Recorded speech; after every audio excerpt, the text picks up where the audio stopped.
your I'm day great. going? How are you doing? Good. It's good. It's good. It's a Oh, little wow. chilly out in California, even though it's May. Just Yeah, having a little cool. lunch and yeah. Good. So, yes. It's storming How are here in you? Florida. Oh, Hot and wet. all right. Hot and wet. All right. So really excited to see everyone joining us. Please let us know where you're watching from or listening from. And if you're watching this at a later time, please type in hashtag replay. Really excited to introduce my guest today. She is Jocelyn Wallace, who is a pelvic floor therapist. And we're going to talk a lot today about pelvic floor rehab after Hmm. surgery and for surgery, really. So you can do it before and after. And this is such a niche. And I'm going to talk about why I think this is so important. But before Yeah, that, let us have you my name is introduce yourself. Jocelyn. I'm a physical therapist. I've been practicing for about 6 years, and I got into the pelvic floor space because I myself have had 54 fibroids removed, two open myomectomies, and a C-section. So I've had three of these surgeries myself, and I've lived through the lack of support that's out there. So as I was going through that experience, I got all of the extra education that you need to have to work in the pelvic floor space and kind of made that my niche, working with people that have had myomectomies and hysterectomies or who are preparing to have them. I love it. And, I am the fibroid doc, so I am talking all about, fibroids. My niche is fibroids. I do a lot of myomectomies, a lot of hysterectomies, and pelvic floor surgery. And I was scrolling through my Instagram feed one day and I was like, oh, somebody who really focuses on, pelvic therapy just for, I think you titled it like before and after Mm-hmm. like fibroid surgery and hysterectomy. So I was like, wow, that is somebody who is right up my alley, and so I reached out to you, and so that's how we decided on this. So tell us a little bit about what you think women are like unprepared for, right? I think you mentioned your own personal story that you have 54 Mm-hmm. fibroids removed. Oh my goodness, that is a lot. You've gone through three pelvic surgeries, and so you know what that recovery is like. And what did you find unprepared for? And what do you think patients today are I think sort of the biggest unprepared thing for? is a lot of people assume that when they're cleared for activity, they're going to feel normal and like they can go do anything that their mind desires. And a lot of people really beat themselves up when they get to that 6 or 8 week mark, depending on when they're cleared, and they can't go and lift weights or run as far as they could before. And they get in a very like perfectionist, all or nothing way of thinking and really beat themselves up because they're not keeping up with what used to be. And I don't think that there's enough discussion about that to give fair expectations of you're not going to be able to keep up with your old self right off the bat. Yeah, and that can be really hard for people to Mm-hmm. digest, right? Because especially active people who are at the gym all the time, lifting weights, running, and that is a whole separate discussion, which most doctors are not really having in the exam room, right? We're so focused on the surgical aspects of it, what to expect, surgically. We're discussing complications, we're discussing recovery, and then at that 6 to 8 week mark, we were like, okay, things are looking good from this perspective, but yeah, it may not really Mm-hmm. functionally, it may not be the same. Um, and so, what are some of the things that you feel like people are often upset at, or kind of like, whoa, I Yeah. didn't expect this to be the Yeah. I case think after it depends pelvic on the specifics surgery? of the surgery and why they had it, and also how bad the fibroids were. With the larger fibroids, where people are ending up in a situation where they're having an open surgery or a more extensive surgery, I find that they get a lot of back pain. They expect that to be better because the fibroids are removed, but they're also dealing with the effects of having had those fibroids for years, for a decade. Their abdomen has been stretched out. Those muscles have been really stressed. And there's often a lot of need to rebuild strength in those muscles, not just because they had surgery, but because they've been living with fibroids for so long. Because when those muscles aren't functioning well, people can deal with a lot of back discomfort. Something I also find is people often have things like urinary incontinence or stress incontinence or issues with retention from the Hmm. fibroids, and they've developed a lot of habits like power peeing or really pushing to be able to urinate, and they stay in that Yes. habit even though the fibroids are gone, and that can perpetuate pelvic discomforts, leaking, different forms of incontinence, and things like that. Those are probably the things I see people deal with the most often. Yeah, that is so good. That is so true. Yes, these are all things we see after pelvic floor surgery. And yeah, especially large fibroids, people with large fibroids, their bladder has gotten used to a certain way of functioning. Their bowels are a certain way, and then you take that pressure off, and it takes a little while to retrain and get back into it. And most people don't do anything specific. They're like, okay, I guess I'll just start off Mm-hmm. slow and, walk a little bit, run a little bit, and then I'm eventually going to lift weights. And that's sort of how they ramp up. But what do you think they really need to be focusing on Mm-hmm. rather than just taking it slow? What other things do they really need to be Yeah, so with focused my specifically about? typical clients, I really prefer to evaluate people so that I can see exactly what they need to focus on as individuals. But most often, they're focusing on things like breathing to get some expansion of the diaphragm and expansion of the abdomen, so that they can use that exhale to feel pelvic floor contraction and also feel that brain muscle connection with the abdomen again. In the beginning, we're often working on postural stuff because they're sometimes people are very pulled forward, the abdomen's very tight, so we're working on ways to safely open up the chest, get their torso rotating again, and feel more comfortable posturally.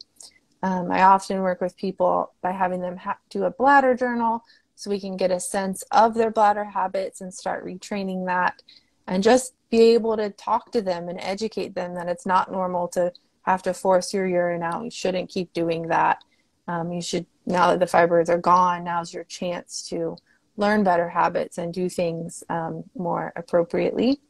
Um, and then after those basics are kind of squared away, they have that brain muscle connection again. Their muscles are functioning again. They can do daily things like stand without discomfort and stuff like that.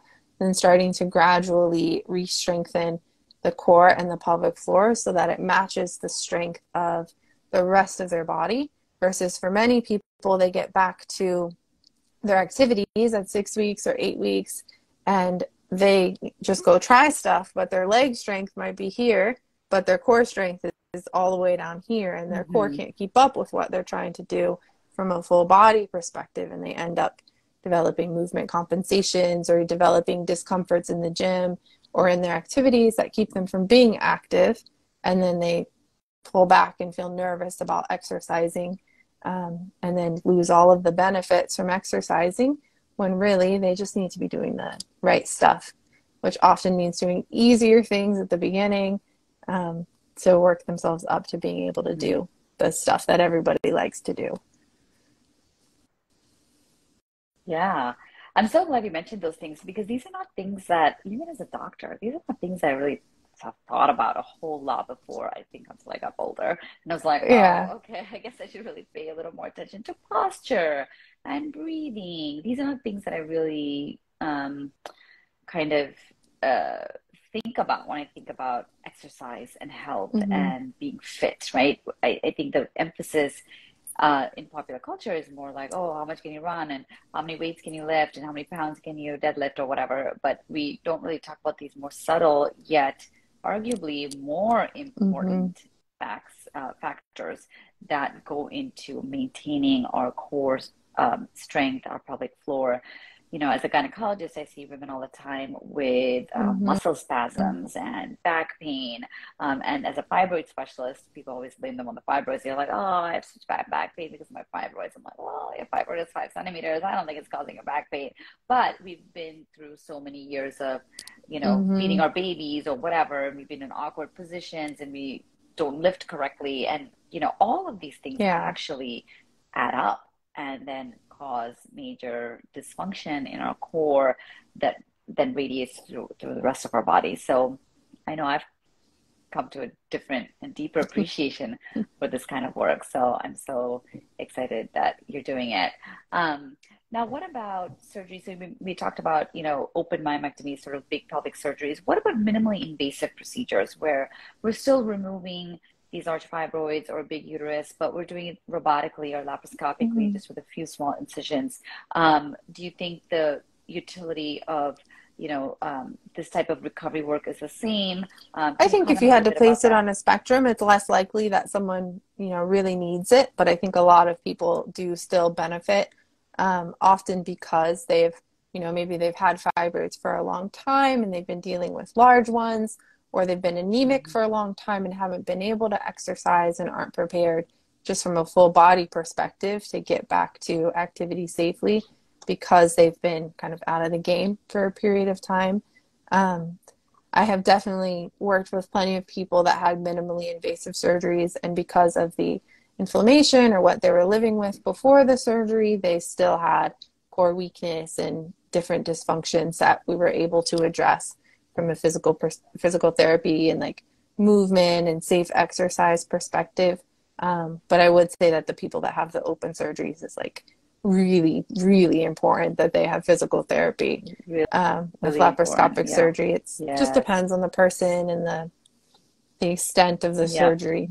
I'm working with someone now that just had an 8-hour long laparoscopic hysterectomy with endo excision and she's going to need it. But people with simpler surgeries may not. Yeah.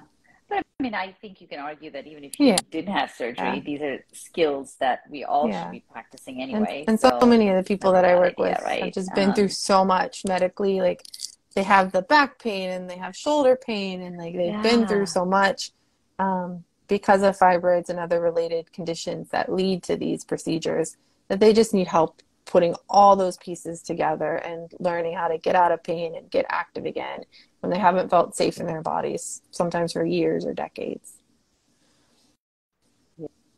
Yeah. Now, do you also work with women who I do, and certainly can and have. My practice used to be more broad in the scope of pelvic floor stuff. Like I used to see everything. But over time, I've niched down more specifically to myomectomy and hysterectomy. But many of the same concepts absolutely apply with C-sections.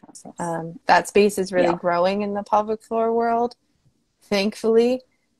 And the same attention just doesn't seem to be given to women that are not working on having children, who are not in the perinatal phase of their life. It just doesn't seem like they get the same support and care from the system as a whole. Yeah, and arguably they need more, right? Because they've already gone through all these years of not engaging the core properly, and as you said, can lead to things like prolapse, urinary incontinence, pelvic pain, back pain. Those are some of the common things that patients tell me. So tell us a little bit more about your work. So I know you're a physical therapist focusing on pelvic floor after myomectomy and hysterectomy. What does it look like to work with you? So with how specialized what I do is now, I work with people primarily virtually. I'm in Florida between Fort Lauderdale and Miami in a city called Hollywood. So here I can work with people in person. The benefit of in person is if we're working on your abdomen, working on your scar, doing any internal work once you're at the right phase and you're healing for that gets to be, hands-on, and you don't have to worry so much about learning how to do those things yourself. But typically I'm working with people virtually, and we work together for anywhere between 3 and 6 months. I meet with people weekly or bi-weekly, depending on the details of their case. And in the beginning, we're working on breathing, engaging the core muscles again, safe movements, learning how to get on and off the floor safely again, like super basic stuff. And we're building up to where they're able to do full-blown fitness again. So that just depends on their interests. If they're interested in bar classes, I help them build that bridge to bar classes. I'm working with someone now that hunts foxes on a horse. So all right.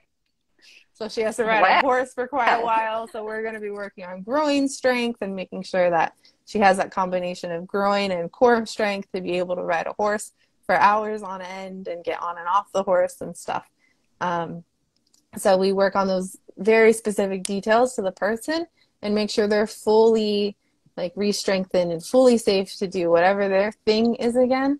And besides working together face to face to go over those details and stuff, everybody gets a customized exercise and recovery program inside of an app on their phone so they can see exactly what to do between our calls, which is mostly exercise. But I also work with people Okay. on, I'll teach them how to do abdominal massage, how to work on their scar once it's Hmm. healed, how to work with pelvic ones if they're having sexual pain or anything in that realm once they're healed and they're able to put things internally.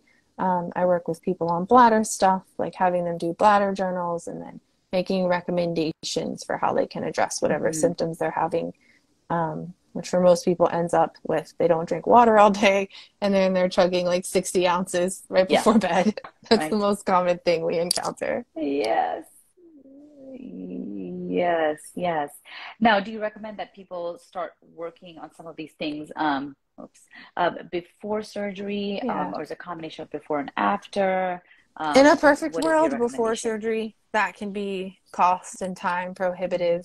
But in a perfect world, people would start this stuff before surgery, especially if they're already having pelvic symptoms like urinary incontinence, like pelvic pain, sexual pain, back pain, anything like that. There's stuff that we can do to help relieve their symptoms before they've even had surgery, so they feel even better coming out of it. Hmm. Okay. Um, Now, what if people have other like health conditions? Do you think it's ideal to do this kind of work once you've optimized that? For example, in my practice, there are a lot of patients who have fibroids, but who are also overweight, and we talk about, sort like how that's going to impact, surgery, wound Mm-hmm. healing, all of that. And that can also contribute to some of these things such as back pain, right? Musculoskeletal pain throughout the body. Mm-hmm. It's hard to know what's what. Do you ideally say, hey, just meet me however you are, and we're just going to work on it? Do you recommend, other parameters prior to really getting the most out of this I kind think of for work? What are most your people thoughts? that have, the common comorbidities like type 2 diabetes, being overweight, high cholesterol, high blood pressure, for that kind of package of stuff, I think the sooner the better so they can start working on healthy habits and just Mm-hmm. feeling better. Improving that back pain, even if it's only 20%, makes it so much easier to exercise and do the things that people like make Mm-hmm. the changes that people want to make. There's just, they feel like they have so many obstacles to it. Um, the situations where I would say that someone should maybe wait longer to start something like this after surgery, or definitely need to see someone in person, would be someone that has something that's really impacting wound healing, like a level of being diabetic, that they have issues with ulcers, they know they have issues with wound healing, a situation like that, or someone who is a smoker and knows that they have issues with wound healing because of that. Like people at that level of the spectrum of chronic disease would probably benefit with Mm-hmm. a longer wait time because they do have wound healing issues, and working with someone in person, or maybe seeing someone more frequently who can keep a really, really close eye on what's going on. Yeah, yeah, that makes sense. Um, Great. Anything else that you think is No, I'm just so important that we should appreciative of know? your openness to these No. things and for inviting me Yeah. on today.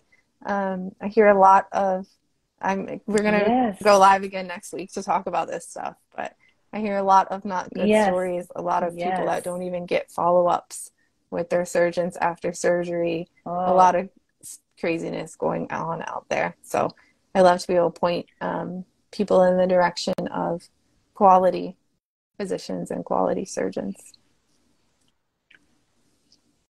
yeah, absolutely. And I think, Mm-hmm. this whole thing, it's such a team effort, right? So I'm trained in minimally invasive surgery. I, provide great care surgically and, the pre-op, post-op, and all of those. And I think, but there's so much more that goes towards healing well. And there's so much that we've learned Mhm. over the years. Like these are topics that we did not broach in residency, right? Or even fellowship for that matter.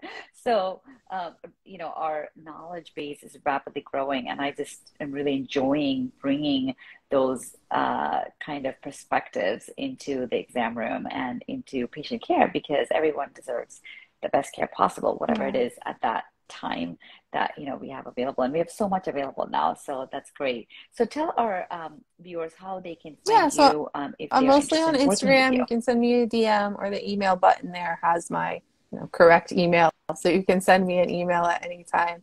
And my email is just my Instagram handle, drjocelynwallace@gmail.com. Awesome.